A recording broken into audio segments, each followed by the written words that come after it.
Para hoy estaba programada una entrevista con Giancarlo Loffredo, ministro de Defensa. La cancelaron en la mañana, la volvieron a reponer tras una confusión en una orden de SECOM y por la tarde, felizmente o desgraciadamente, esa orden fue, luego de ser anulada, ratificada.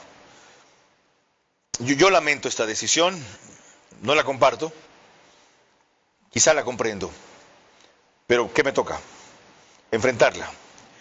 Y quiero decirles a ustedes que por esta declaración fundamental con que abrió esta mañana el ministro de Defensa sus declaraciones en Radio Centro es que estaba invitado. Nada de lo que hayan hecho los niños justifica que el día de hoy estén desaparecidos. Repito. Nada de lo que hayan hecho los chicos justifica que el día de hoy estén desaparecidos. Bueno, queríamos desarrollar justamente esa idea, porque partimos de ahí con una coincidencia y un reclamo fundamental. Nada de lo que hayan hecho, en el caso hubiesen sido sicarios, de que pertenecieran a bandas, de que hubieran estado robando a alguien, de que hubieran faltado el respeto a la autoridad, justifican lo que han hecho los militares, hasta donde se conoce, capturarlos, golpearlos, llevarlos cerca de Taura y dejarlos botados en el pueblo. ¿Por qué en esa zona? ¿En la casa o frente a la casa de quién? ¿Por qué desnudos? ¿Qué sabían? En fin, a eso nos vamos a referir hasta donde lo permita la primera parte del programa enseguida. Bienvenidos. Si no lo saben, sépanlo, el ministro de Defensa era el invitado esta noche, Giancarlo Loffredo. Él aceptó en la mañana. Para resumir lo que dije al principio, la DIRCOM canceló, reclamé públicamente en Twitter como consta, rectificaron, dijeron que fue una confusión, que lo que estaba cancelada era la conferencia de prensa conjunta que iban a dar. Tras aquello, una coordinadora comunicó a nuestra coordinadora en la tarde que su comparecencia se cancelaba, aunque él estaba dispuesto a venir. Y aquí se encontraba su equipo de comunicación. Otras precisiones haré enseguida, porque en esta primera parte del programa, que en la siguiente reprisará lo que dijo el ministro, que sí compareció aquí el lunes, José de la Gasca, voy a referirme a ciertos temas que se los iba a plantear al ministro cara a cara, y que él quería afrontar, como afrontó esta mañana, un panel muy crítico en Radio Centro. Y el gobierno, por razones que sabrán explicar, y yo voy a mencionar seguramente, la suspendió. Les recuerdo que nos pueden seguir por Facebook y YouTube de ver a su manera. Estamos también en Extreme TV Cable, que es canal 15 de Vito TV o 709 si prefieren alta definición, y en DirecTV, que es el canal 194, corresponde a Manavisión, canal 9. Señal abierta solo en Manaví. María Clara. Y gracias a RTU estamos en todas las cableras. Eso quiere decir que usted nos puede ver a través de DirecTV, canal 177, CNT, canal 12, TV Cable, canal 69, Claro TV, canal 30, Cable Unión, canal 9. Y el número aproximado de hogares que se reúnen a esta hora en esas cableras a ver nuestro programa es más o menos 40.000. Carlos. A eso súmenle más de 3.000 con las radios que vienen enseguida y más de 15.000 hogares de los Estados Unidos con macro digital después que mencionaremos en el programa. Pero Radio Centro es la que reproduce el programa en 101.3 FM, en audio y en imagen para sus plataformas digitales, Guayas y Santa Elena, y a nivel planetario como todo lo que es Internet ahora. En Puerto Viejo es Candela con K, 89.3 FM. En Riobamba, la bonita del centro del país, también 89.3 FM para Chimborazo, Cotopaxi y Tungurahua. Y en Quito, Radio Sucesos, 101.7 FM, líder en información en la capital de la República. Es necesario aclararles a ustedes, con un tuit que puse el 21 de diciembre, la política que he impulsado en mis opiniones e intervenciones en los diversos programas a propósito de esto. Dice, inadmisible que 4 personas sin aparecer, más grave aún si son niños, tras detener los elementos militares, no merezcan hasta hoy pronunciamientos de las Fuerzas Armadas. Si hubo excesos o ejecuciones como se teme, reconocerlas, llevarlos a juicio e indemnizar a familiares. Ni espíritu de cuerpo, ni chantajes como ahora no controlaremos las cárceles para evitar implicaciones peores. En la guerra contra los grupos de delincuencia organizada no faltan errores y atrocidades. Lo vital es que sean la excepción y se corten de raíz. El silencio sugiere horrores peores y encubrimiento. Sentado esto, prosigamos, María Clara. Y precisamente lo haremos de una manera que corresponde. Es vital retomar, digamos, a manera de resumen, las definiciones claves que durante media hora hizo el ministro de Defensa, Giancarlo Lofredo, por la mañana, en el programa de Radio Centro. Yo soy ministro de Defensa 1 año, pero soy padre por 30 años. Ya. Yo no voy a encubrir a nadie y las personas responsables tendrán que pagar por sus errores.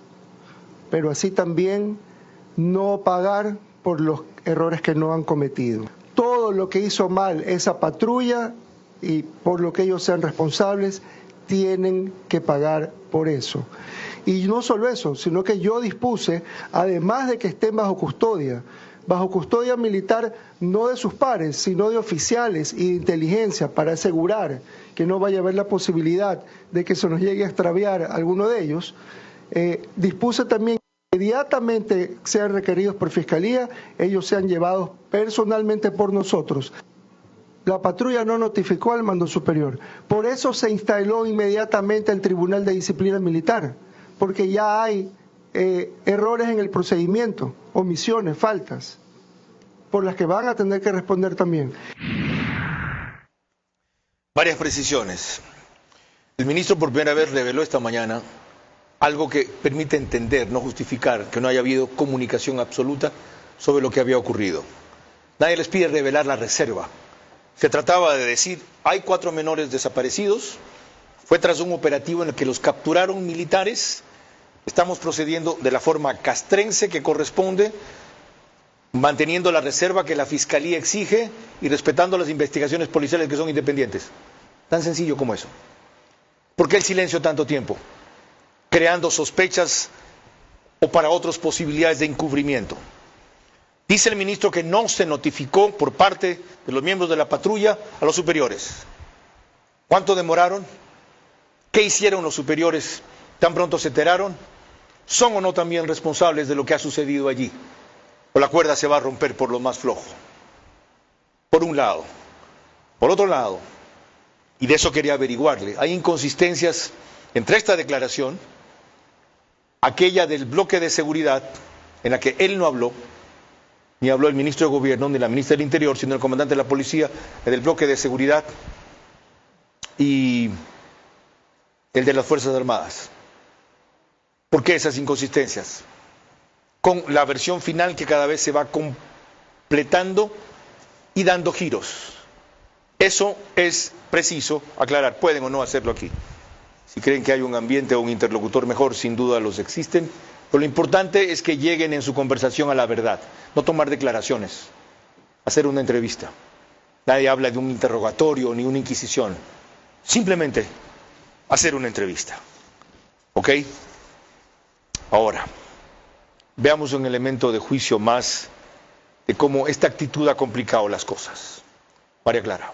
Y lo haremos con las medidas cautelares que se han tomado a propósito de que los militares no hayan conocido el procedimiento debido y no hayan ejecutado las cosas como tenían que hacerlas con los menores que fueron encontrados en situaciones delictivas.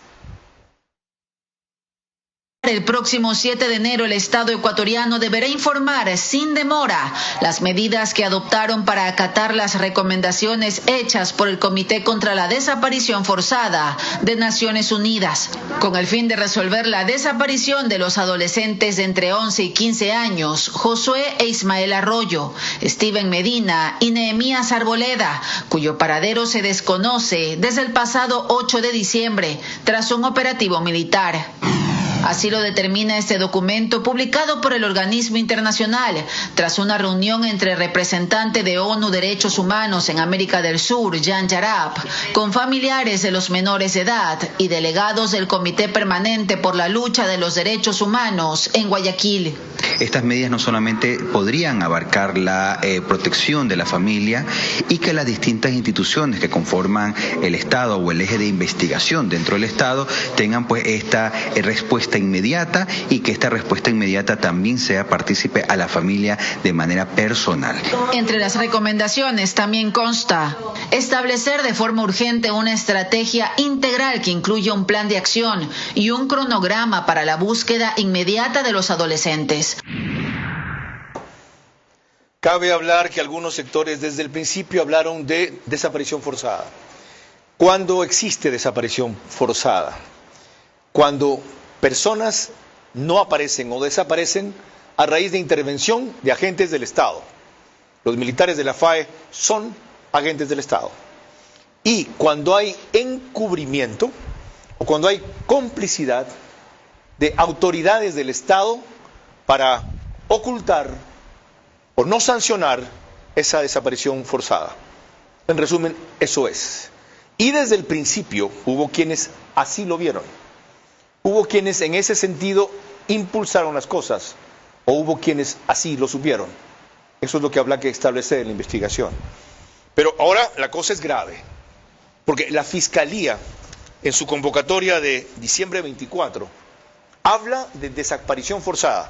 Dice: ahora, caso Malvinas, Fiscalía S, a través de su unidad especializada en la investigación del uso ilegítimo de la fuerza, solicita fecha y hora para formular cargos contra 16 militares por su presunta participación en la desaparición forzada de 4 menores de edad en Guayaquil.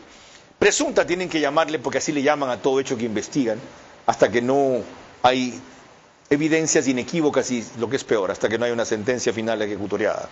Pero la Fiscalía, recién se dan cuenta, hablan de que hay desaparición forzada, presunta. Y la cosa se complica más, porque la desaparición forzada es una figura por la cual se puede enjuiciar y destituir al presidente de la República. Y hacia allá apunta la Asamblea. ¿Recién se dan cuenta? Con todo lo que está pasando, esta mañana la jueza Nubia Vera convocada, mañana votan a Juan Esteban Guarderas del Consejo de Participación Ciudadana y Control Social. ¿Sigo? Dice el artículo 129 de la Constitución: la Asamblea Nacional podrá proceder al enjuiciamiento político de la presidenta o presidente o de la vicepresidenta o vicepresidente de la República a solicitud de al menos una tercera parte de sus miembros en los siguientes casos. 1. Por delitos contra la seguridad del Estado. 2. Por delitos de concusión, cohecho, peculado, enriquecimiento ilícito. 3. Por delitos de genocidio, tortura, desaparición forzada de personas, secuestro u homicidio por razones políticas o de conciencia. Establecido esto, veamos algo más, María Clara. Y eso es cuando compareció aquí en nuestro programa el ministro de la Gasca. Dijo claramente que las investigaciones se llevan por parte de la Fiscalía y que, eso sí, lamentaba que hubiera intervención de quienes desean ganar réditos políticos con este caso.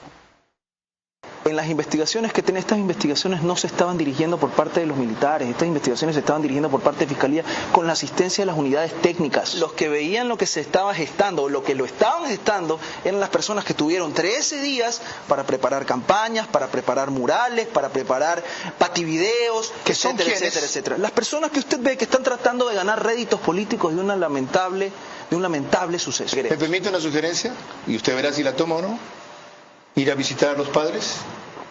Ya fuimos. Ah, no sabía, ya ves. Por supuesto. ¿Cuándo? Para que veas que nosotros no estamos politizando las cosas. No, ustedes no hacen publicidad de eso. El sábado. Ok. El sábado estuvo la ministra Zaida Rovira, del MIES, con ellos dándoles asistencia, viendo por el tema social, no por el tema político. Aquí no estamos de que un candidato de ese distrito que quiere aprovechar esto... fue para la foto. Claro, pues nosotros no fuimos para la foto, no actuamos para la foto, pero tenemos que comunicar y salvar, respetando la reserva de la investigación y la vida y la seguridad de los menores. Enseguida van a ver ustedes más del ministro de la Gasca, pero sobre otros temas que tratamos en su comparecencia el lunes. Lo de la vicepresidenta, lo de la crisis eléctrica, lo de la Corte Constitucional, que suspende la ley antipillos. Pero con algo que mencionó él, coincidió esta mañana, si usted revisa la entrevista de Giancarlo Lofredo en Radio Centro.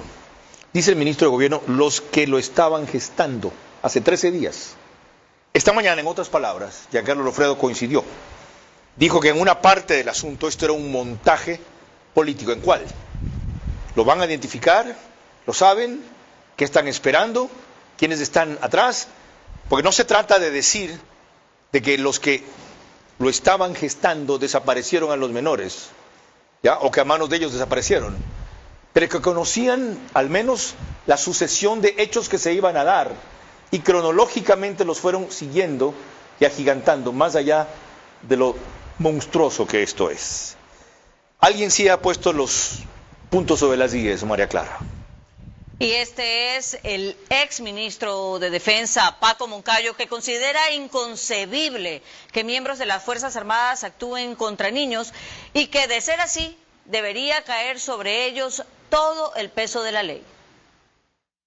A mí, créame, me horroriza como militar que pudiese haber 14 militares formados en cánones de honor, de respeto, que sean capaces de asesinar a 4 niños.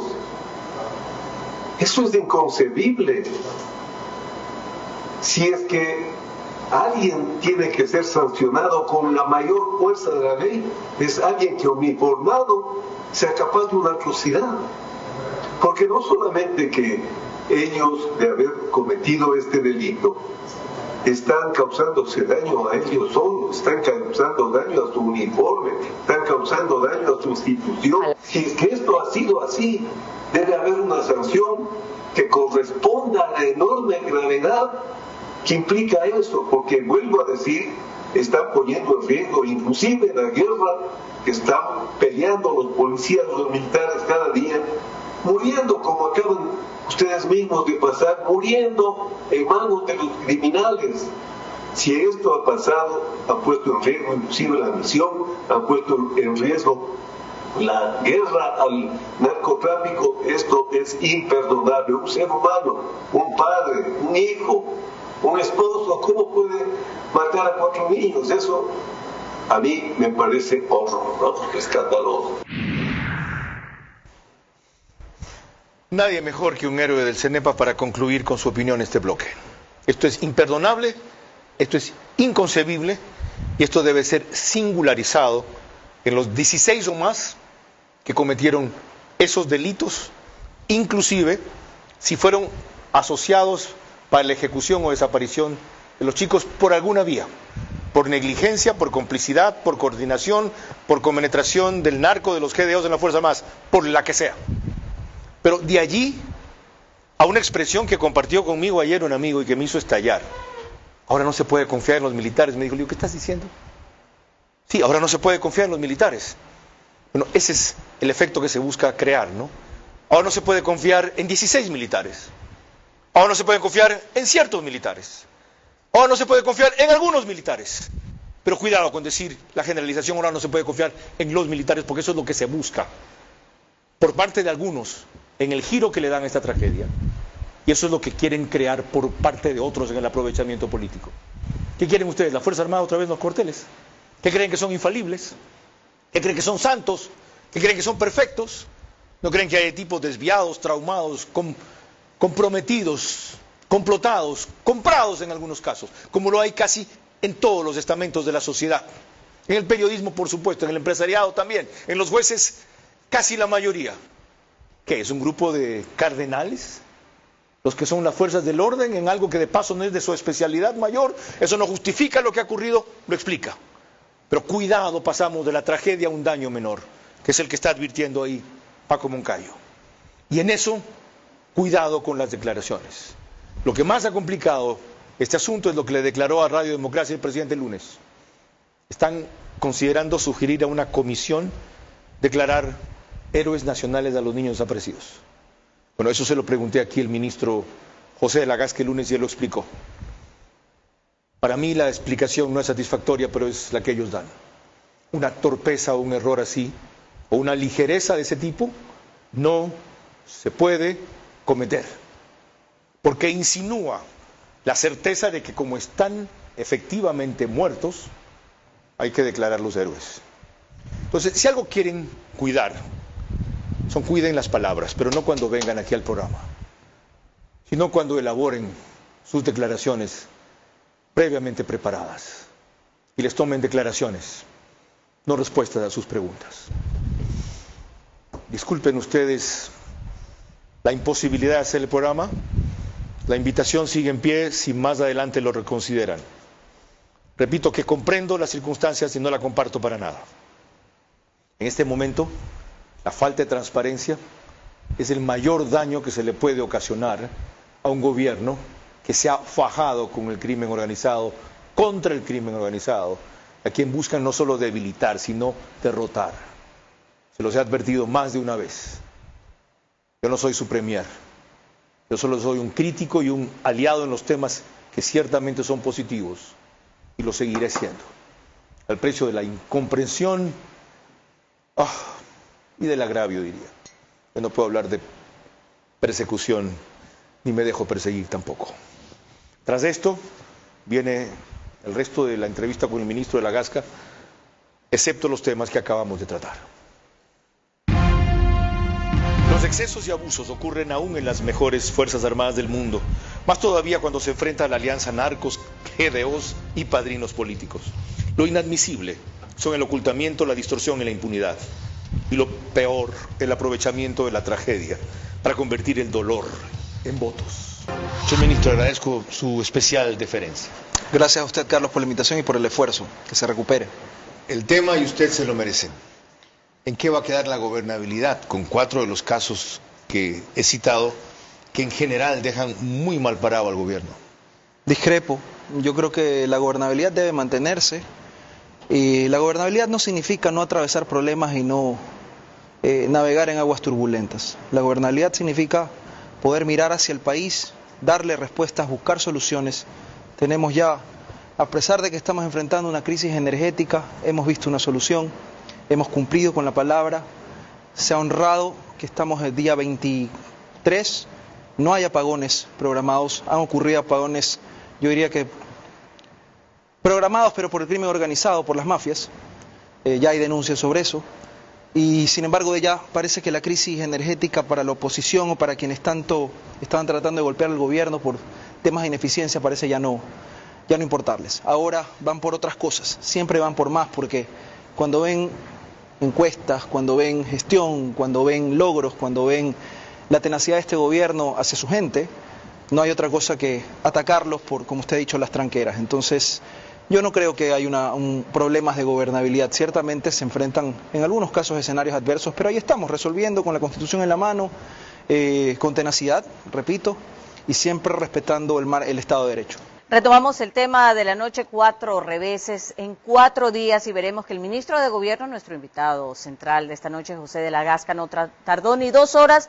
en un anuncio oficial tras la concesión de la acción de protección en favor de la vicepresidenta Verónica Abad, que en ese instante dejaba de estar suspendida. Sin esperar, sin presentar dilaciones, y sin nada que pueda suponer que no respetemos las otras funciones del Estado, estamos dando cumplimiento de la decisión adoptada por la jueza el día de hoy. Y en ese sentido el presidente ha decretado el decreto ejecutivo 490, según el cual deroga los artículos 1 y 2 del decreto ejecutivo 457 del 11 de noviembre, que fue donde se le designó el encargo a la señora vicepresidenta Saría Moya. Se agradece los valiosos servicios prestados por Salía Moya Angulo, y en el artículo 3 se asigna a la señora vicepresidenta de la República, María Verónica Abad Rojas, como única función especial y temporal colaborar con las relaciones económicas del Ecuador con el gobierno de la República de Turquía. Esto se encarga al Ministerio, a la Cancillería, de la ejecución de este decreto, y la señora vicepresidenta debe presentarse a cumplir sus funciones máximo hasta el día 27 de diciembre de este año. Varias inquietudes ahí, señor ministro. ¿Por qué no esperaron la apelación que la ministra de Trabajo, su colega de gabinete, dijo que iba a plantear y el resultado que eso podría generar? ¿Para qué? Yo tengo clara y en la presidencia ¿En una segunda tenemos clara. instancia no podrían La darle la sentencia, razón al gobierno? Jurídicamente la sentencia tiene, y la jueza lo dijo, que tenía que ser de cumplimiento inmediato. Las sentencias, los recursos no suspenden la ejecución de lo resuelto porque estamos en un proceso de garantías jurisdiccionales.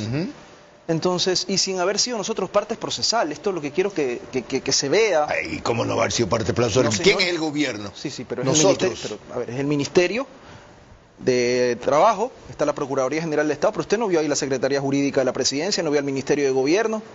Nosotros ¿El no Ministerio estamos de ahí. Trabajo no es parte del gobierno? Es parte del gobierno, pero es ese ministerio, lo representaban quienes los tenían que representar, por eso estaba ¿Y la no hizo Procuraduría. eso la ministra con la aprobación del presidente? Pero no, pero es que ahí viene el argumento O sea, ¿ella peligroso. se lanzó a la piscina sola? Yo no puedo afirmar y negar eso. Yo lo que sé es que la responsabilidad y quienes actúan son las autoridades del ministerio, sí, dependientes del Ejecutivo total y absolutamente, pero eso no significa que jurídicamente haya sido la Presidencia de la República la que estaba directamente demandada. Con el agravante de que usted dijo en la conferencia de prensa que dio que usted no coincidía con el fallo de la Así jueza. es. O sea, usted estaba de acuerdo con la visión de la ministra de Trabajo, pero que lo respetaban. Yo tengo argumentos para sostener jurídicamente lo resuelto por. Habrán quienes digan que no. Correcto. Habrán quienes digan que sí, quizás somos muy pocos, pero lo que aquí importa es que la jueza dijo algo. Y este problema se zanjó jurídicamente, como se traban los problemas judiciales y jurisdiccionales. ¿Por qué la prisa? ¡Pac! Rápido. ¿Para qué demorarles? Eso es lo que quiero decir. Lo que se ha dado, y lo dije desde el primer momento... ¿Tan peligrosa es? No, señor, lo dije... ¿Tanto daño les está haciendo? Lo si dije desde el permanece primer en el momento, país? Carlos. Siempre lo señalé. Nosotros vamos a respetar la decisión judicial, respetando las funciones de las otras funciones del Estado, el fallo que sea favorable o sea ¿Y de aquí no al sea 27 favorable. puede coger un vuelo a Turquía y mandarse a cambiar? Debería, por supuesto. No, es época de congestión, no hay disponibilidad de pasajes, o están buscando sancionarla otra vez por no cumplir la disposición, el plazo que le dan. Yo discrepo completamente. De hecho, la decisión, y la jueza lo dice muy claramente en su resolución oral, tiene que ser cumplida de manera inmediata, eso es lo que se ha hecho. Creo que más si hubieran tejido conjeturas, si es que nos hubiéramos empezado a demorar, si es que empezaran a decir no, que espérate que presente un recurso horizontal, no, que espérate que la apelación, espérate que llegue el oficio, no, de frente. Eso fue lo que resolvió, vamos a acoger, vamos a respetar, no nos vamos a oponer, eso sí, el presidente tiene sus facultades, ha dispuesto enviarla como agregada comercial en el decreto ejecutivo 490 y eso es lo que tiene que pasar. Usted destaca que se va con carácter temporal, usa esa palabra. Sí, eso es lo que Esto dice el va decreto. con la disposición constitucional a la cual ustedes esperan apelar a la vez que tiene un antecedente en un dictamen del 2010 de la Corte Constitucional. Es otra cosa. Por lo cual, cuando hay reelección, pero se trata simplemente de un presidente que completó un periodo, no se considera como tal y él no tiene que pedir licencia para hacer campaña. Eso es inminente. Creo que estamos mezclando los temas y yo siempre he tirado un parteaguas ahí. Una cosa es el asunto de la suspensión administrativa, en el sumario administrativo que le siguieron, que ha impugnado a través de una garantía jurisdiccional, que la jueza le ha dado la razón. Y otra cosa es el tema del derecho del presidente a postularse como presidente de la República y encuadrarse en un marco normativo excepcional que ha sido interpretado, y aquí se la voy a dejar, Carlos, la sentencia del 2010. El fallo es sentencia interpretativa número 002-10-CIC-CC, caso 0020-09-IC, que no deja lugar a dudas. Y me voy a tomar un minuto para esto. Dele. Aquí no tenemos que pensar si es que aplica el artículo 93 y entonces estamos en un problema de que la ley ha dicho tal cosa. No, aquí tenemos que ver la Constitución, el Código de la Democracia. Ese no aplica, correcto. ¿Por qué?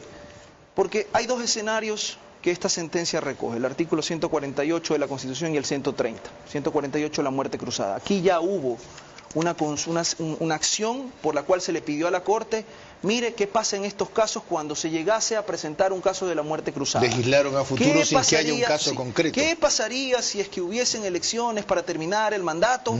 ¿Y en qué posición estarían los candidatos tanto de asamblea como de la presidencia de la República si es que llegasen a postularse en las elecciones posteriores, no en las que terminan el... Ok, usted coincide entonces con Diana Tamaín en que los asambleístas que van a la reelección en este periodo tampoco tienen que pedir licencia. Yo lo que coincido es que esta sentencia habla para los casos de la presidencia de la República y para los casos de los asambleístas.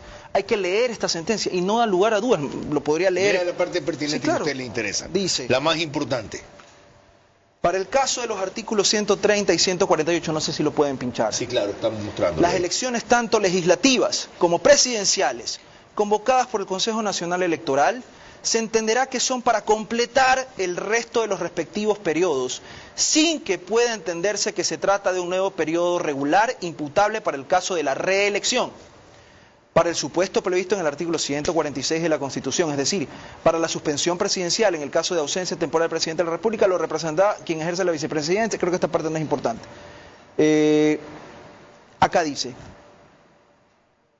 y en el caso de ausencia definitiva del presidente de la República, lo reemplazará quien ejerza la vicepresidencia de la República por el tiempo que reste para completar el correspondiente periodo presidencial, sin que pueda entenderse, al igual que en el caso del numeral anterior, que se trata de un periodo regular computable para la reelección. Y así lo termina diciendo. Lamentablemente esta no la tengo resaltada, pero el tenor de la sentencia, y esto quiero resaltarlo, ya la Corte interpretó.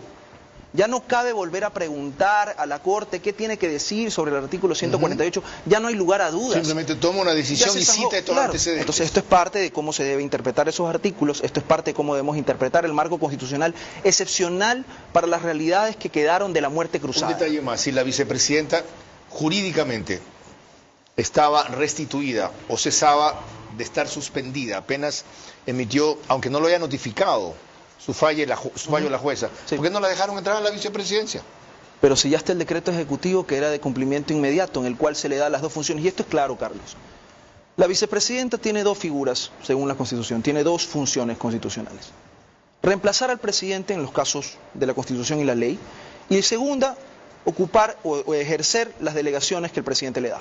No estamos en un caso de ausencia, para nadie habría duda que en este momento estamos en un caso de ausencia, no estaría cumpliendo la función de sucederlo o de reemplazarlo. Y dos, el presidente inmediatamente le encargó las funciones nuevas. Tiene que cumplir estas funciones para que esté haciendo algo en el rol de vicepresidenta. No es un caso diferente a lo que ya ha pasado antes. ¿Hay algo adicional en la diligencia a la que nos referimos, distinto a lo que hemos tratado? María Clara. La sorpresa fue por parte de la jueza Nubia Vera, que concedió la acción de protección a la vicepresidenta Abad, y no fue su fallo en sí, sino lo que denunció a la prensa tras emitirlo. Tenemos un extracto de Ecoavisa.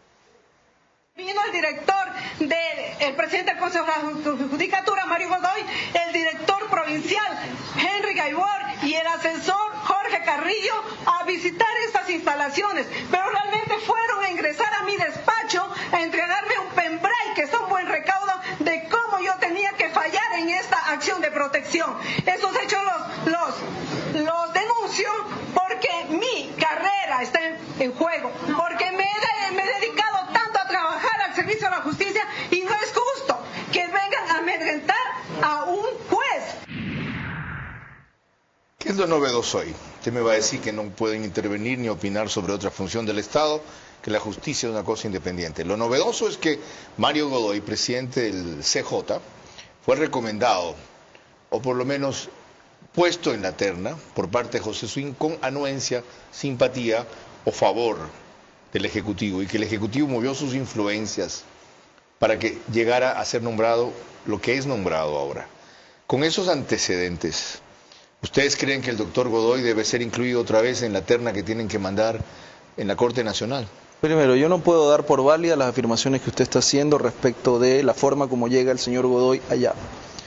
Claramente la ley y la Constitución establecen que quien preside el Consejo de la Judicatura es el delegado de la Corte Nacional de Justicia. ¿Cómo escoge la Corte Nacional de Justicia? Y usted lo decía antes, el tema de Wilman Terán, de las ternas y demás.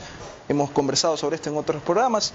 Tiene que ver con un procedimiento, si se ve, lo habla el Pleno, no habla el Pleno, si es solo el presidente y demás. Yo en eso no, el Ejecutivo no tiene formalmente nada que hacer, informalmente tampoco, directa ni indirectamente.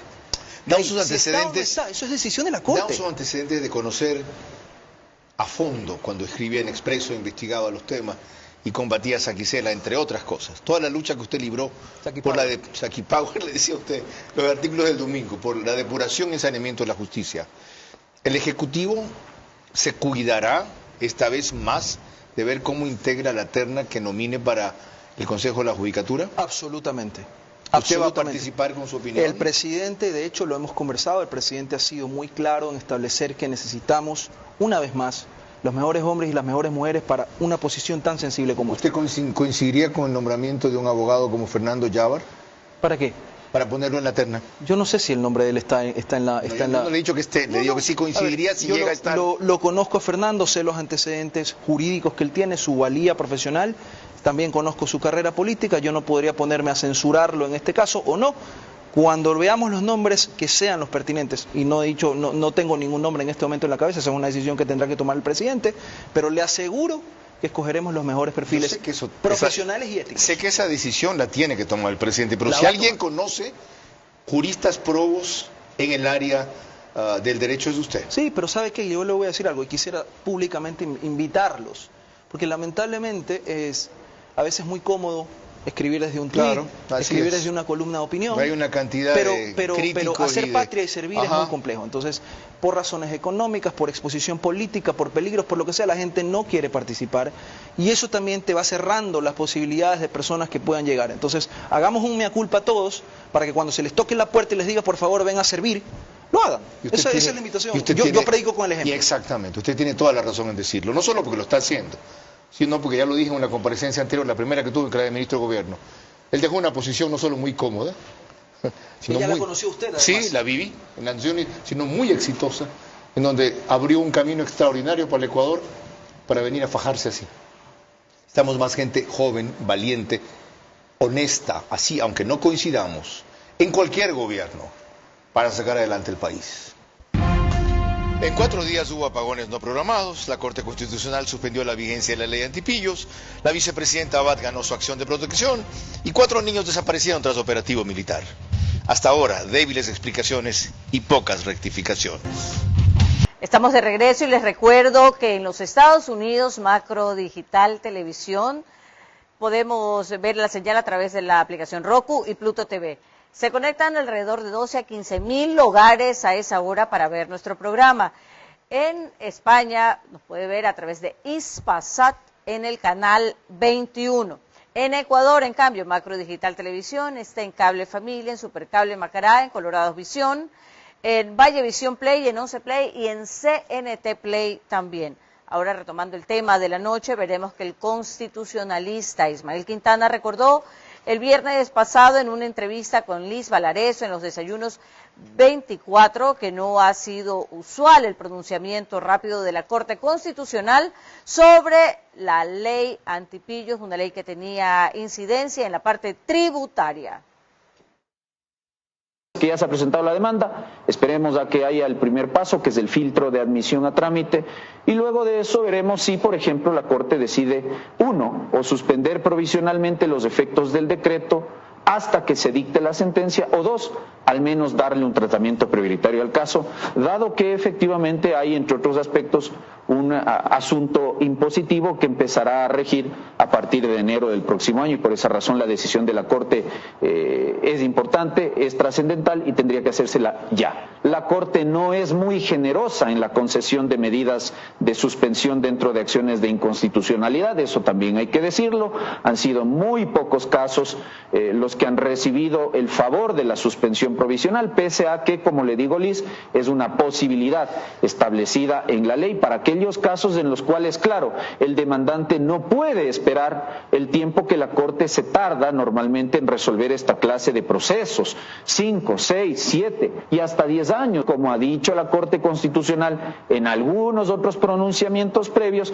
no es posible a guisa de normas o de proyectos de ley calificados de urgentes en materia económica que usted me meta lo que conocemos coloquialmente como normas o leyes trole, es decir, normas que no tengan una conexión, que no tengan una relación, sino que usted en un mismo cuerpo normativo quiera reformarme distintas leyes, y eso es en algo lo que ocurre con esta llamada ley antipillos.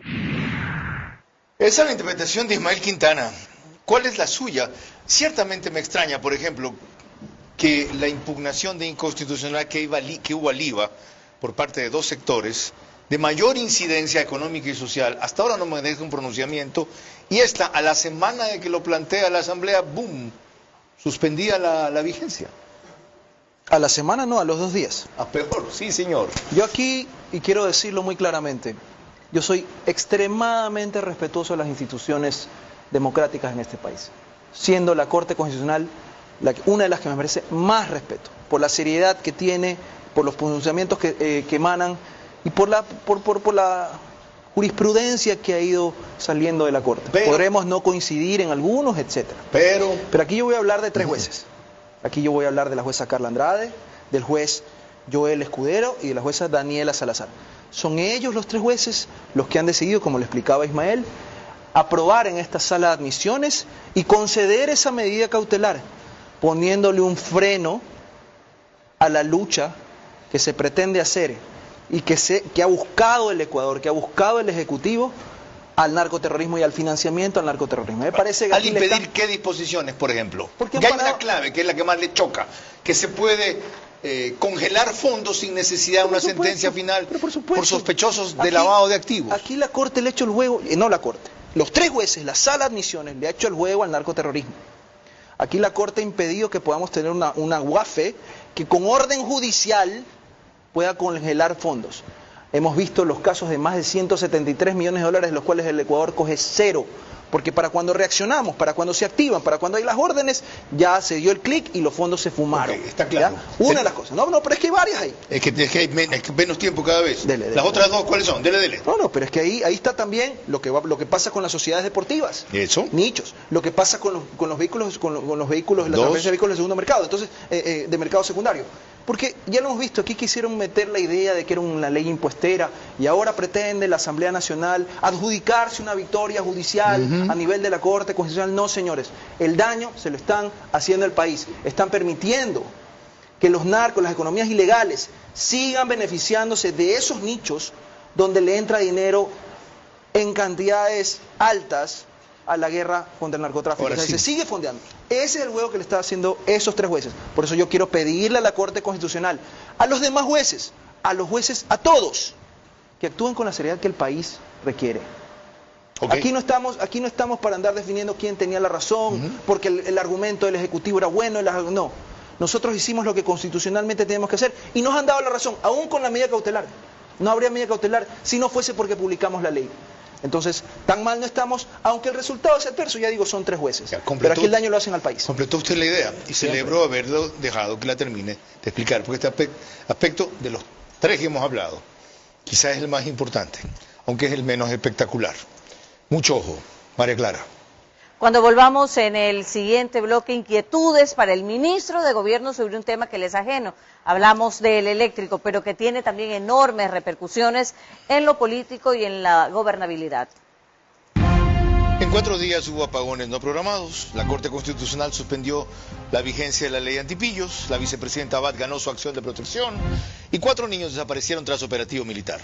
Hasta ahora, débiles explicaciones y pocas rectificaciones. Estamos de regreso y les recordamos que nos encontramos en los estudios de 24/7 el día de hoy en vivo. Eso significa que usted nos puede ver a través de Extreme, TV Cable, Canal 3, Claro TV, Canal 9, Divinet, Canal 12 y Data MS Televisión, Canal 99. Carlos. Les quiero recordar que el ministro de Defensa estará aquí el día jueves. Gracias por su gentileza, porque tengo muchas inquietudes más que formular directamente a él. Y la de trabajo, que no sé si va para entonces a publicar y hacer las disculpas que le pidieron, Ivonne Núñez, el día viernes. Al comenzar, cuando hablábamos del tema eléctrico, usted dijo, hay videos incluso, cuando hablaba de que hay sabotaje. ¿A qué se refiere? ¿De quiénes son? ¿Los han investigado? A ver, contextualicemos. El presidente hizo una promesa al país, y era una promesa solemne. A partir del 20 ya no vamos a tener apagones. Y eso marcaba un hito de su gestión, de la gestión del gobierno, por hacer todos los esfuerzos para poder tener la demanda, completar para los megavatios para la demanda de energía eléctrica del país. Se hizo. Con todas las dificultades se ha logrado hacer. No es que, repito, nos sentamos a rezar a San Pedro para que llueva, no. Se hizo. Llegaron generadores, hay se hizo a costa de parar 7 industrias claves. No, señor, tampoco fue así. Y todos los generadores no están funcionando. Y usted escuchó la respuesta cuando usted se la preguntó a Inés Manzano, porque habían dicho que iba a haber un apagón industrial, y ella le aclaró que de lo que se trataba es que iban a ser 7 grandes empresas, y usted BH4, no recuerdo, BM4, AB1, AB2, AB1, 4, sí, etcétera, porque no habían cumplido lamentablemente con sus compromisos de bajar las reducciones o de controlarlo, sino que lo habían lanzado a sus máximas capacidades. Entonces, la ministra es una mujer de muchísimo carácter, de muchísimos arrestos y de muchísimas decisiones. Yo dije 7 empresas ahorita, dije bien. Sí, en su momento fue así, pero fuera de eso. Y lo que pasó es que el presidente dio su palabra y se iba a cumplir. Ese día, cuando la gente estaba esperando, porque era poner a prueba la palabra del presidente, claro, era poner a prueba su gestión, era golpear la popularidad del presidente, golpear su credibilidad. Empezaron de repente a haber cortes aquí, cortes allá, más allá, apagones generalizados y demás. Eso no fue coincidencia. Entiendo que existen informes técnicos, entiendo que existen videos, y eso ha sido presentado una denuncia. Está en Fiscalía tendrá que hacer las investigaciones, nosotros esperaremos a eso, pero hemos cumplido con poner eso de ahí. Y no somos ligeros en decir que esto fue provocado precisamente con estos fines. Y veamos todo lo que está pasando después de el 20 para seguir golpeando al gobierno. Lo vamos a seguir examinando. Celebro coincidir. Por la culpa es de ustedes. Ciertamente usted no estaba en el gobierno cuando yo lo advertí. Ahí estaban metidos y siguen metidos los correístas. La ministra era un alfil de Esteban Albornoz, ¿se acuerdan del sujeto? Y siguen muchos otros en el sector eléctrico, que está tomado por una mafia, en algunos casos corrupta y en otros convencida de que el Estado es el eficiente y el sector privado no tiene que entrar. Ahí están las consecuencias. Ojalá hayan aprendido la lección. María Clara. Cuando volvamos ya en la parte final de nuestro programa, mis preguntas para nuestro invitado central, las cuales tienen que ser respondidas en términos de sí o no, sus últimas reflexiones y el comentario de nuestro director Carlos Vera. En 4 días hubo apagones no programados, la Corte Constitucional suspendió la vigencia de la ley antipillos, la vicepresidenta Abad ganó su acción de protección y 4 niños desaparecieron tras operativo militar. Hasta ahora, débiles explicaciones y pocas rectificaciones. Parte final del programa que concluye con el rito que estableció aquí siempre María Clara Tremiño. Gracias, Carlos. Corresponden las preguntas a nuestro invitado central, el ministro de Gobierno, recordándole que deben de ser respondidas en términos de sí o no. La primera pregunta para usted, ministro. ¿Cree que deben renunciar los oficiales de la Fuerza Aérea que no comunicaron con oportunidad y claridad lo sucedido con los 4 menores desaparecidos, sí o no? No. La segunda. Es claro que si la ley antipillos no está vigente antes del 31 de diciembre, las regulaciones tributarias que dispone ya no podrían aplicarse el próximo año, ¿sí o no? Sí. La tercera, ¿es posible detectar y acabar con todos los saboteadores del sector eléctrico que impiden la normalización de estas operaciones, sí o no? Sí, 1000 veces sí. La cuarta, su opinión jurídica es que por no tratarse de una reelección en los términos que lo define la Corte Constitucional y un dictamen de ese organismo del 2010, esta vez el presidente no está obligado a pedir licencia para la campaña, ¿sí o no? Sí, y aquí lo dice. La quinta y última, la capacidad de maniobra de todos los opositores supera a la de todos los elementos del gobierno para defenderse, ¿sí o no? No. Muchísimas gracias. Carlos. Señor ministro, gracias por acompañarnos en vivo en un momento tan necesario como complicado. Quiero concluir diciendo que esto que hemos denominado reveses 4, en apenas 4 días, pueden convertirse en todo lo contrario, en fortalezas y avances, si actitudes como la que exhibe hoy José de la Gasca son comunes en todas las instancias del gobierno. Es decir, ser proactivo y no reactivo, informar a tiempo y no escudarse en la reserva de ciertas cosas que nadie pide que revelen, pero sí en el camino en que se emprenden respecto a ciertas otras, especialmente en el caso tan sensible porque tiene que ver con derechos humanos y pretenden emularlo a la desaparición de los Restrepos, que ya vemos que no es equiparable porque esa ocurrió a manos de la policía. Aquí no han desaparecido a manos de los de la Fuerza Aérea, para conseguir lo que el ministro de Gobierno acaba de decir, echar abajo los logros y avances del régimen hasta ahora y sobre todo capitalizarlo políticamente para las elecciones. ¿Qué les extraña? Si saben con quiénes están o estamos combatiendo, saben lo que es capaz el correísmo, el socialismo del siglo XXI, los grupos de crimen organizado y todos los aliados políticos de ellos. Y ahora se quejan o se extrañan. Señores, esta es una guerra de características especiales frente a la cual hay que batirse, no hay que asombrarse. Y ciertamente, lo que hace falta de distintas otras instancias es comunicar a tiempo para que la ola no lo rebase. Tras lo aclarado hoy, aprendí la lección de que hay y siguen habiendo saboteadores en el sector eléctrico. Definido que no son tal de las Fuerzas Armadas las que cometieron errores y excesos. Entendido que se respeta un fallo de la justicia, aunque no se esté de acuerdo en el caso de la jueza Nubio Vera. Y que hay 3 jueces en la Corte Constitucional, como hubo antes, que están ahí atrás de una causa producto de su dogmatismo y no de su constitucionalismo. Ya lo saben ustedes, no lo olviden.